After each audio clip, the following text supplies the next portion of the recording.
What's up, my paranoid people? If you are not subscribed, make sure you do it right now because this one is a real banger. After a family found the loved one's grave desecrated, the police were led to the house of two brothers and found that they had dug up her body to cook her into curry. 1 year after their release, they did it again and prompted the country to consider changing their laws, not only because it happened again, but because 2 digits were added to the number of victims. Today, I will share the story about the two most notorious cannibals which were successfully released and live among us to this day. On April 2nd, 2011, the family of 24-year-old Sarah Perveen held a funeral for her as her life was tragically cut short due to throat cancer. She was buried at cemetery in Darya Khan, a remote desert village in Pakistan's Punjab province. The next day, on April 3rd, her family returned to the cemetery to visit her grave when they noticed something odd. The soil looked slightly different, like it had been pressed in, and when they opened up her grave, they discovered that her body had gone missing only 1 day after having been buried. Due to superstitions, they initially believed that her body had been stolen for a black magic ritual, and Sarah's brother Ajaz Hussain called all of his relatives, politically influential people in the village, and filed a complaint with the police. Several people alongside police arrived at the cemetery, and the police questioned the 67-year-old caretaker of the cemetery named Ghulam Hussain Balak. Ghulam told the police that he had seen two men who he identified as brothers. Two brothers named Muhammad Arif, aged 37, and Muhammad Farman Ali, aged 34, go to the cemetery often, holding shovels and bags. The police also questioned members of the crowd, and they told the police the same thing, having also cited the two brothers at the cemetery with shovels often. The police hired Echo G, a traditional investigator who specializes in tracks while also locating witnesses. The police, Koji, and all witnesses were confident that the brothers were responsible, so on April 4th, police officers, in the presence of local elders, descended upon their home located on the outskirts of the village. When they entered, Arif was sleeping in his room, and while his brother was absent, his father and severely mentally unstable and psychiatrically disabled sister were home with him. After a brief search of the home, the police asked for a key to Faham Ali's room, and once the key was given to them and they entered his room, they were hit by the smell of stale cooking and dead flesh. In the middle of his room was a pot with a meat curry in it, and nearby was a wooden board, a butcher's axe, and a large kitchen knife with bits of fat on the board and axe. The food had attracted ants, and the police noticed that the line of ants vanished under Farham Ali's bed, so the police reached under the bed and removed some bags of fertilizer, and behind them was a gunny bag. The police retrieved the bag, and when they opened it, discovered Sarah's body with her legs missing. One leg was severed from below the knee, while the other was near the shin. The police had the curry examined by a lab in Multan, which revealed that the curry was made from Sarah's remains. The police continued searching their home, and in the backyard of their home, the police recovered several bone fragments and a small skull belonging to a dog. The police also recovered several pieces of digging equipment from the home, and a few coffins were found as well. The police also exhumed some more human bones, which were all identified as previously deceased persons, and returned to their graves and reburied. Farman Ali was arrested a day later. Farman Ali confessed and claimed that he had removed 5 corpses from the local cemetery for the purposes of consumption, having exhumed his first corpse in September 2010. He claims that 4 of the bodies were those of children and 1 of an older woman, all of which he boiled their flesh and put it into storage and ate it whenever he was hungry. Arif meanwhile confessed to having knowledge of his brother's actions, but vehemently denied being complicit in them, and further denied to being a cannibal, which Farman Ali disagreed with and told police, "I often found some flesh I had stored missing. I believe Arif was consuming it." Farman Ali was known to suffer from mental illness, while Arif was a heroin addict. Their mentally unstable sister and aunt were also arrested but later released after it was determined that they were uninvolved. A few days later, their sister was found drowned in a canal. The local populace was outraged by the incident, and as some publicly stated that they wanted to lynch the brothers, they were placed in a special maximum security cell alone, while police continued their investigations. The main question they had to answer was why. This is what Farman Ali had to say. "My father killed my mother during my childhood. He also tortured me a lot. These are the reasons why I consume human flesh." But there was a bit more to it than that, as the police would find out after looking into the brothers' background. Arif was born in 1974, while Farman Ali was born in 1977.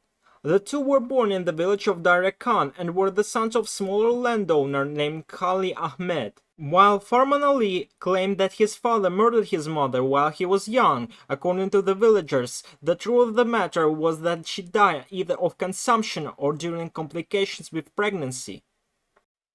Not long after their mother's death, an influential feudal lord forcibly occupied their agricultural land, which caused the family to go hungry, which upset their father greatly and led to him taking it out on his two sons, beating, or as Farman Ali put it, torturing them. Arif was mentally challenged since childhood, while Farman Ali was described as very shy and often stayed away from social events which continued into adulthood. Due to their land being occupied and lack of food, the brothers first resorted to eating leaves and grass to get by, and whenever they asked for food, their father would beat the two of them and even forcibly starve them as punishment. The grass and leaves the two would eat wasn't enough, so without their father's knowledge, the two children would resort to eating whatever dead animals and sometimes dead babies they were able to find, and due to the environment they grew up in, the animal carcasses and infant corpses were not in short supply. Once they grew up, they would beat their father and force them out of the family home, resulting in their father leaving them alone for an unknown amount of time. According to a local resident, they weren't always like this during his adulthood. Farman Ali was intelligent and studied since in the 10th grade before abruptly abandoning his studies and secluding himself from the local population. The police had a different theory as to their motives and argued that it was due to their pride and failed marriages. The two were married and even had children, with Arif having one child and Farman Ali having 5 children, but sometime before the two dug up their first corpse, both their wives divorced the two and moved away, taking their children with them. The two believed their wives were eloping with other men, and according to the police, they started eating corpses to, in their own way, gain manhood. The police tracked down their wives and they told police that they left their husbands because they didn't work, beat them, and locked them inside the house when the two brothers went outside, often at odd hours. But when Arif finally confessed, he told police about the different motive for their cannibalism. He claimed he visited a black magician, a cultist, who advised him to eat the remains of dead living things for a good fortune and a good future for his children. This is partially supported as the police received a lead stating that the brothers were in contact with a man suspected to be a sorcerer and who was caught trying to steal a body from a grave years earlier, although this individual was never found. Farman Ali also admitted to writing verses of the Quran in reverse in order to cast a spell on his neighbors. Ultimately, none of these have ever been definitely pinpointed as a motive, but what is known is the shock, horror, and outrage from the public, not just in the village, but all of Pakistan.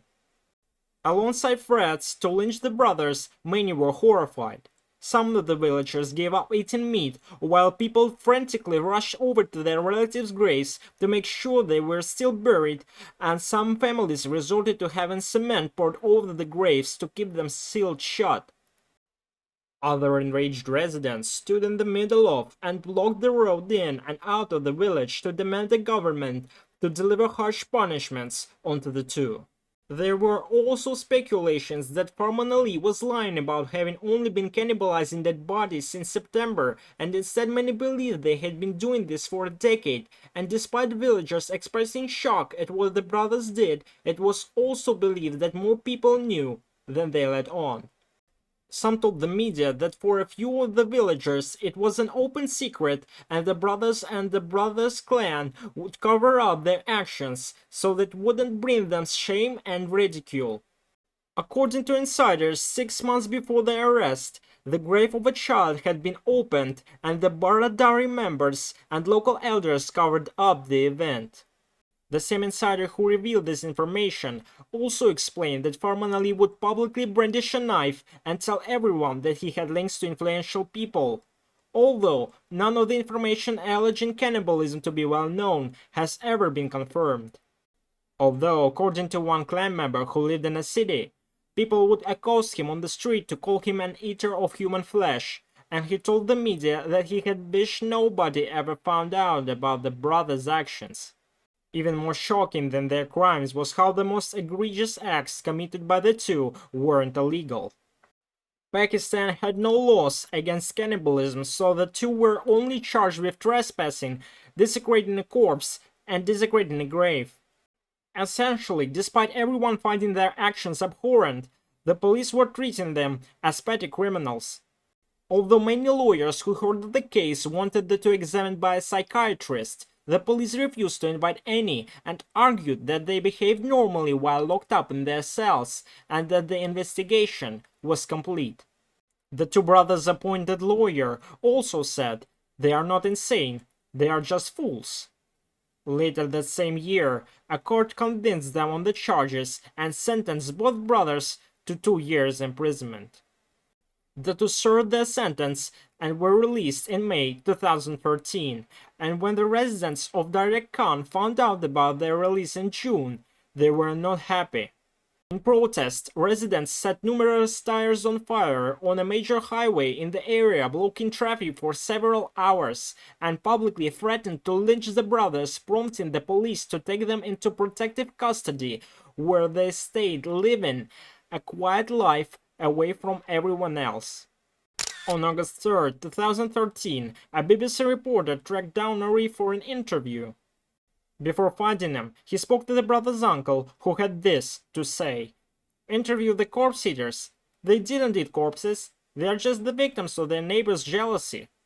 Arif, when interviewed, was more concerned with his personal safety than talking about his actions and could barely answer any questions coherently, but he did tell the reporter that he had hope that such an incident would not happen again, and told the reporter, "Everything will be alright, God willing." As for the brothers' former home, it was left abandoned. Arif's hopes were misplaced, as on April 14, 2014, residents reported a foul odor to the police coming from the brothers' home.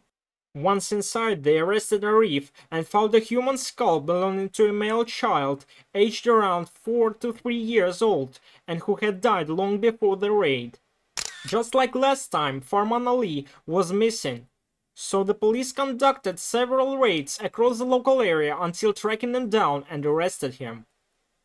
Just like the last time, Farman Ali confessed, while Arif denied helping his brother and denied eating the child, and only confessed to knowing about Farman Ali dismembering and cooking him into curry. The police are confident that the child had died at some point prior and was removed from his resting place, although his grave was never found and his identity remains undetermined. The skull was all that was left before the rest of the body had been eaten, and it's unknown where they disposed of the rest of their bones. The police examined every grave in the area to see if they had been disturbed, and the police stated that they had likely desecrated and eaten hundreds of bodies. By 2014, cannibalism was still not outlawed in Pakistan, so again, the brothers could only be charged with trespassing and desecrating a corpse and grave. The prosecutor, however, wanted to ensure a harsher sentence this time around and charged them under Pakistan's anti-terrorism laws.